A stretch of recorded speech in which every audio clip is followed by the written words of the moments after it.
Dan untuk membahas mengenai opsi Presiden menghadapi revisi Undang-Undang KPK sudah hadir di studio staf ahli utama Kantor Staf Presiden Ifdal Kasim dan juga Wakil Sekjen P3 Ahmad Baidowi. Selamat sore. Bapak-bapak, Assalamualaikum, apa kabar? Waalaikumsalam, baik. Baik, kita ke Pak Ifdal dulu ya. Saya ingin konfirmasi dulu sejauh ini hingga sore hari ini. Betul Presiden belum taken juga? Belum, karena kan untuk menantangani itu harus menerima dulu konfirmasi yang diminta oleh Sekretaris Negara kepada DPR terkait dengan adanya kesalahan ketik itu antara huruf dan angka. Nah, setelah ada DPR melakukan proses itu, baru nanti dikirim ke Sekretariat Negara. Nah, pada saat itulah nanti Presiden akan menandatangani. Setelah ditandatangani, dikirim ke lembaran, dimasukkan ke dalam lembaran negara, dia menjadi undang-undang. Oke, Pak Baidowi, proses perbaikannya sudah dilakukan? Ya, sedang berlangsung karena memang hari ini DPR, ya khususnya yang baru, itu kan baru saja dilantik kemarin dan masih banyak kesibukan kaitannya dengan penyusunan AKD. Tetapi beberapa teman-teman anggota Balik yang periode lalu itu sudah menandatangan. Saya sendiri belum tanda tangan karena tadi dijadwalkan untuk menandatangani itu belum, waktunya belum pas karena memang sibuk lagi menyusun AKD itu. Ya, jadi targetnya dalam waktu dekat karena tinggal 11 hari. Harus, kalau target kita minggu ini udah harus selesai supaya ada kepastian hukum sehingga pemerintah dalam hal ini Presiden bisa melakukan langkah-langkah berikutnya. Gitu. Saat ini Presiden dihadapkan dengan dua opsi, yaitu apakah menerbitkan Perpu atau legislative review seperti yang disarankan oleh banyak pihak. Pak Ifdal, sejauh ini seperti apa kalkulasi Presiden Jokowi terhadap opsi ini? Legislative review? Ya, Presiden sekarang melakukan dialog yang intensif ya, baik kepada golongan masyarakat, kelompok-kelompok kritis di dalam masyarakat, cendekiawan, budayawan, mahasiswa dan seterusnya, untuk mendapatkan perspektif yang lebih luas terkait dengan poin-poin yang menjadi keberatan dari berbagai pihak ini. Nah, tentu setelah mendiskusikan ini dengan berbagai lapisan masyarakat ini, Presiden juga akan mendiskusikan juga dengan partai-partai pendukung, bahkan juga tidak hanya partai pendukung, partai di luar pendukung juga mendiskusikan itu. Nah, Senin malam lalu kan sudah ada diskusi dengan pimpinan-pimpinan partai koalisi. Dari pertemuan itu masih dalam poin untuk membuka semua opsi yang ada. Baik kalau misalnya dipilih jalan Perpu, Perpu seperti apa ya, Perpu sebagaimana yang diharapkan oleh banyak kalangan yaitu mencabut, atau Perpu merupakan beberapa koreksi terhadap materi undang-undang yang kemarin disepakati bersama antara pemerintah dan DPR itu. Tapi juga ada opsi yang lain yang juga terbuka didiskusikan, yaitu bisa dengan pimpinan DPR yang sekarang dan juga pimpinan-pimpinan fraksi, termasuk anggota Komisi 3 yang mungkin nanti akan dibentuk, akan didiskusikan juga kemungkinan untuk melakukan legislative review. Ini sangat tergantung pada komunikasi politik yang akan berjalan nanti. Yang pasti sebelum Presiden mengambil keputusan apa yang akan dipilih oleh Presiden dengan masukan-masukan yang sangat banyak sekarang ini, Presiden akan mendiskusikan terlebih dahulu dengan partai-partai pendukungnya, sehingga terdapat kebulatan keputusan politik terhadap isu ini. Pak Ifdal, kita kutip pernyataan Anda yang mengatakan bahwa legislative review itu adalah langkah yang cepat dan mudah. Bisa dijelaskan lebih jauh lagi supaya masyarakat juga paham sebetulnya legislative review itu seperti apa? Legislative review itu sebetulnya adalah kewenangan yang ada pada DPR untuk melakukan meninjau kembali produk yang sudah mereka sahkan. Tentu dalam proses itu mereka juga bisa meminta pemerintah, karena dalam proses pembuatan undang-undang ini kan join antara DPR dan pemerintah. Tapi yang paling penting adalah komunikasi politik harus terlebih dahulu berjalan ya, sehingga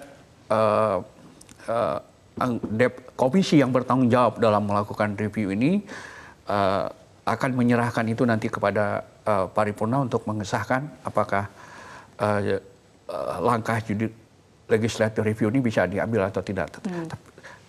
Tapi yang ingin saya tekankan adalah bahwa ini domainnya atau ranahnya DPR untuk mengkaji kembali peraturan yang undang-undang yang sudah mereka sahkan bersama pemerintah. Karena bersama pemerintah juga bisa dilibatkan atau pemerintah juga mendiskusikan ini dengan DPR. Ini berbeda dengan judicial review. Kalau judicial review itu hak warga negara atau yang lain untuk menggugat atau mereview undang-undang yang sudah disahkan. Oke, sikap DPR sejauh ini seperti apa jika memang legislative review yang diusulkan dan kemudian langkah ini yang diambil oleh Presiden? Mekanismenya nanti seperti apa? Ya, mekanisme tetap itu masuk ke prolegnas karena ini undang-undang, bukan sekedar mengganti pasal di tengah jalan, di pinggiran, tidak. Ini proses prolegnas karena ini undang-undang tuh nanti hasil revisinya itu reviewnya menjadi undang-undang juga gitu. Itu yang pertama. Yang kedua, kami ingin ingatkan bahwa proses saat ini jangan hanya seolah-olah problem ini hanya ada dua jalan, Perpu dan legislative review. Sementara pada sisi yang lain ada sekelompok masyarakat yang secara konstitusional melakukan judicial review kepada Mahkamah Konstitusi. Itu juga harus dihormati gitu. Kalau kami melihat sekarang desakan kepada Presiden untuk mengeluarkan Perpu.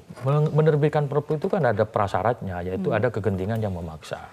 Selama itu belum terpenuhi, Presiden juga tidak bisa melakukannya. Maka kemudian, kalaupun toh nanti akhirnya Presiden menerbitkan Perpu, itu bukan berarti kembali ke undang-undang yang lama, tidak seperti itu. Hanya saja ditunda gitu? Enggak juga, tergantung isi Perpunya. Isi Perpunya bisa merevisi pasal-pasal yang dibuat di undang-undang yang baru.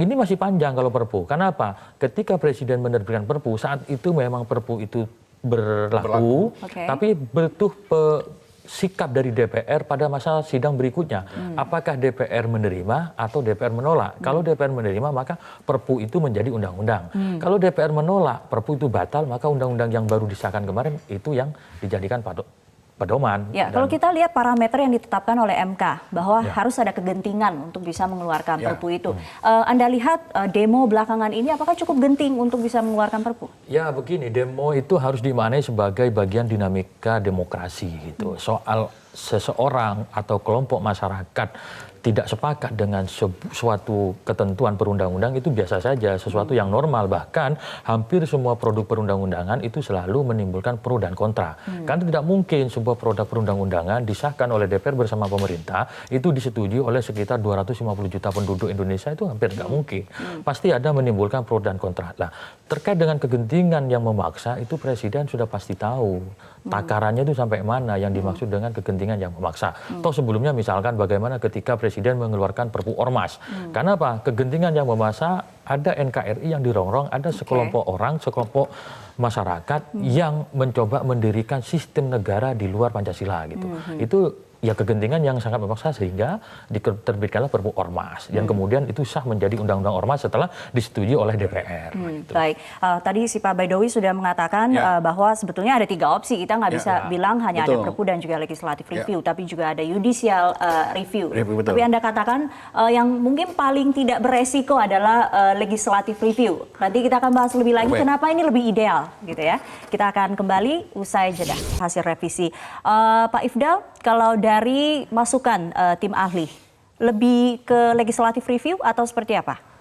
Kita tidak, itu kan keputusan politik dari Presiden ya. Jadi yang seluruh opsi kita dibuka lah. Kalau ditempuh Perpu kerugian dan keuntungannya, kalau legislative review dan kalau melakukan judicial review kan itu dari masyarakat. Ya, bukan dari suprastruktur ini. Nah, karena itu yang paling penting sebetulnya adalah komunikasi politik yang dibangun antara pemerintah dan DPR untuk menyepakati poin-poin penting dari keputusan yang mau diambil. Oke, jadi ditinjau kembali beberapa ya, poin-poin karena ya. kalau misalnya diambil Perpu pun, Perpu itu kan juga nanti isinya apa kan gitu. Nah, terkait dengan isi ini itu kan perlu juga didiskusikan. Apakah isinya melakukan koreksi terhadap Dewan Pengawas misalnya karena banyak kritik terhadap itu, atau elemen yang lain di dalam batang tubuh undang-undang itu. Jadi tidak mungkin hanya satu pasal Perpu itu misalnya mencabut undang-undang yang baru disahkan itu. Karena kan undang-undang yang baru disahkan ini kan hasil pembahasan bersama antara Presiden dan DPR. Ya. Dan baru disetujui dan belum diimplementasikan juga karena itu belum diketahui sebetulnya apakah yang diprediksi memperlemah KPK itu akan terjadi atau tidak, itu sebetulnya kan nanti pada saat dia diberlakukan. Baik, Pak Baidowi, sejauh ini konsultasi Presiden dengan DPR cukup intens terkait dengan opsi ini? Ya, cukup intens, baik pimpinan DPR periode yang lalu maupun juga dengan pimpinan partai koalisi, dan beberapa kali bertemu, salah satunya membahas terkait dengan polemik mengenai Undang-Undang KPK yang baru saja disahkan oleh DPR bersama pemerintah. Saya kira ini sebuah komunikasi politik yang bagus untuk membangun, mencari solusi yang konstruktif untuk mengakhiri polemik yang berkepanjangan. Toh tidak semuanya undang-undang yang baru disahkan itu semuanya salah, kan tidak. Karena hanya ada beberapa pasal yang membuat teman-teman keberatan, kan seperti itu. Namun juga ada pasal-pasal yang lain yang memang kita ingin mendudukkan KPK pada jalur yang semestinya sesuai dengan koridor hukum. Dan itu juga harus dilihat. Misalkan ambil contoh bagaimana memposisikan KPK sebagai rumpun kekuasaan eksekutif, itu bukan berarti KPK di bawah presiden, bukan. Memang rumpun kekuasaannya eksekutif tapi bekerjanya secara independen. Karena memang sudah ada putusan MK bahwa KPK itu adalah rumpun eksekutif. Dia bukan legislatif karena bukan hasil pemilu. Dia juga bukan yudikatif karena memang bukan pengadilan. Nah, hal-hal yang seperti itu kan harus kemarin sudah kita rumuskan dan disahkan. Itu kan tidak melemahkan kalau seperti itu. Termasuk juga pasal-pasal yang lain yang dianggap melemahkan, tapi setelah kita diskusikan, kita berikan penjelasan kepada masyarakat, banyak yang memahami. Jadi bukan serta-merta bahwa semua pasal yang ada di undang-undang yang baru itu melemahkan, tidak juga gitu kan. Pak Baidowi, kalau memang langkah ini yang diambil oleh Presiden, apakah DPR akan komit membuka ruang sebesar-besarnya bagi masyarakat untuk memberikan masukan? Itu pasti, karena kemarin juga ketika kita membahas undang-undang itu, kita juga membuka kesempatan kepada masyarakat untuk memberikan masukan. Cuman waktunya memang yang mepet sehingga tidak banyak tahu, tidak banyak mereka misalkan kapan saya harus hadir, kan seperti itu, karena waktunya cukup. Padahal yang masuk artinya sosialisasinya yang kurang atau seperti apa? Enggak, waktu itu ruang yang kita buka juga terbuka, baik melalui secara langsung ke komunikasi dengan pakar-pakar hukum, termasuk juga aspirasi yang masuk melalui alat komunikasi masing-masing anggota. Itu kan bagian dari aspirasi juga, bagian kita membuka komunikasi kepada publik. Lah, ke depan kalau legislative review ini yang kita ambil, maka kita akan memberikan ruang yang cukup bagi semua pihak untuk memaksimalkan waktu yang kita berikan, memberikan masukan seluas-luasnya dan sedalam-dalamnya gitu. Opsi ini akan memakan waktu yang banyak? Tidak juga, karena ini kalau sudah selesai di tingkatan elit, baik itu elit partai politik dengan presiden, dengan pimpinan DPR, ini akan selesai, akan cepat. Yang penting kan kesepakatan utamanya sudah diambil, tinggal teknis-teknisnya dilaksanakan oleh AKD yang dibentuk nanti. Karena hari ini AKD di DPR RI belum terbentuk, baik komisi maupun badan itu belum. Insya Allah besok baru ditetapkan. Terakhir Pak Ifdal, kapan kira-kira Presiden akan mengumumkan keputusannya, opsi mana yang akan diambil? Yang penting yang pertama adalah memenuhi persyaratan formilnya dulu.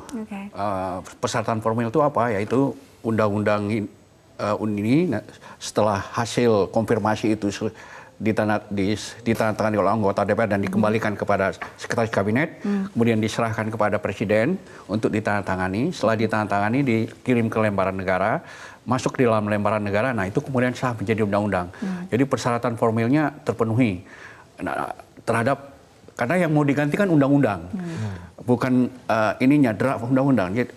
Ada nomornya, ada isunya. Nah setelah itu baru Presiden akan mengambil keputusan dengan materi yang sudah didiskusikan beberapa minggu terakhir ini.